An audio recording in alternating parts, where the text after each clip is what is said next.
2001년 1월 26일 도쿄 시노쿠보역에서 발생한 비극적인 사고를 기억하십니까? 한국인 유학생 이수연 씨가 취객을 구하려다 목숨을 잃은 우리 모두의 가슴을 울렸던 그 사건 말입니다. 하지만 오늘 제가 드리려는 이야기는 단순히 용감한 의인에 대한 찬사가 아닙니다. 사고 직후 현장에 도착한 이수연 씨의 아버지가 사고 담당자에게 들었던 충격적인 증언, 그리고 그들이 살 수 있었던 결정적인 3초의 순간에 대한 이야기입니다. 왜 그들은 선로 밖으로 피하지 못했을까요? 아니, 정확히 말하면 왜 피하지 않았을까요? 2001년 겨울 도쿄는 여느 때처럼 분주했습니다. 저녁 7시 15분 퇴근길 인파로 붐비던 야마노테선 시노쿠보역. 그곳에 한국인 유학생 이수연 씨가 있었습니다. 아르바이트를 마치고 기숙사로 돌아가던 길, 그는 이어폰을 꽂고 잠시 숨을 고르고 있었을지도 모릅니다. 그때 술에 취한 한 남성이 비틀거리더니 승강장 아래 선로로 떨어집니다. 쿵 하는 소리와 함께 주변은 순식간에 공포에 휩싸였죠. 사람들이 비명을 지르며 발을 동동 구르던 그 순간 망설임 없이 선로로 뛰어든 두 사람이 있었습니다. 바로 이수연 씨 그리고 당시 근처에 있던 일본인 사진작가 세키네시로 씨였습니다. 여기까지는 여러분도 잘 아시는 내용일 겁니다. 하지만 이 다음부터가 중요합니다. 당시 언론은 열차가 너무 빨리 들어왔다는 점을 강조했습니다. 하지만 여기에는 치명적인 구조적 결함이 숨겨져 있었습니다. 시노쿠보역의 승강장은 일반적인 역과는 달랐습니다. 보통의 승강장 밑에는 사람이 비상시에 몸을 숨길 수 있는 대피 공간이 있습니다. 하지만 사고가 난 지점은 다리 위에 지어진 교량 구조였습니다. 선로 양옆이 콘크리트 벽으로 꽉 막혀 있었고 승강장 밑은 흙으로 채워져 있어 몸을 피할 공간이 전혀 없었던 겁니다. 떨어진 취객을 들어 올리기엔 승강장의 높이 1.1m는 너무나 높았고 옆 선로로 피하려 해도 콘크리트 벽이 그들을 가로막고 있었습니다.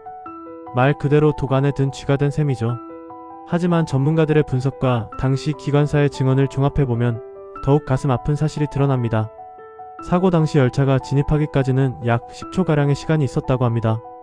뛰어내려서 취객을 확인하고 들어 올리려 시도했던 짧은 시간, 멀리서 열차의 불빛이 보이고 경적 소리가 들려왔습니다. 이때 만약 그들이 취객을 포기하고 자신들만 살려고 했다면? 네, 승강장 위로 기어 올라가거나 벽 쪽에 최대한 붙어서 목숨을 건질 수 있는 찰나의 3초 정도 여유는 있었다고 합니다. 하지만 그들은 그러지 않았습니다. 사고 열차 기관사의 증언에 따르면 마지막 순간 두 사람은 취객을 버리고 도망가는 대신 열차를 향해 필사적으로 손을 흔들었다고 합니다. 멈추라고 소리치며 자신들의 존재를 기관사에게 알리려 했던 겁니다. 그들은 마지막 1초까지 자신이 살 수 있는 기회를 포기하고 타인을 살리기 위해 열차와 정면으로 마주섰습니다. 이수연 씨의 아버지가 사고 현장을 찾았을 때 역장과 기관사로부터 이 이야기를 전해 듣고 한동안 아무 말도 하지 못했다고 합니다. 아들이 단순히 불운해서 피하지 못한 게 아니라 끝까지 누군가를 지키려다 스스로 희생을 선택했다는 사실 때문이었겠죠. 이 숭고한 희생은 일본 사회를 완전히 뒤흔들었습니다. 남에게 폐를 끼치지 말라는 개인주의가 강한 일본 사회에서 타인을 위해 목숨을 던진 이 사건은 엄청난 충격이었습니다. 이후 일본의 기차역 풍경은 바뀝니다. 비상정지 버튼이 전 역에 설치되었고 승강장 아래 대피 공간을 확보하는 공사가 대대적으로 이루어졌습니다. 사고로부터 오랜 시간이 흘렀습니다. 하지만 시노쿠보역 계단 벽에는 여전히 그들을 기리는 추모 동판이 걸려 있습니다. 낯선 타국 땅, 차가운 선로 위에서 생면부지의 타인을 위해 자신의 미래를 던진 청년, 그리고 그와 함께했던 또 한 명의 의인. 우리는 흔히 어쩔 수 없었다는 말로 비겁함을 합리화하곤 합니다. 하지만 그 절체절명의 순간, 도망칠 수 있었던 그 3초를 포기하고 정면으로 죽음에 맞선 그 용기는 대체 어디서 나왔던 걸까요? 만약 당신의 눈앞에서 누군가 추락한다면, 그리고 저 멀리서 열차가 달려오고 있다면 당신은 그 3초 동안 어떤 선택을 하시겠습니까?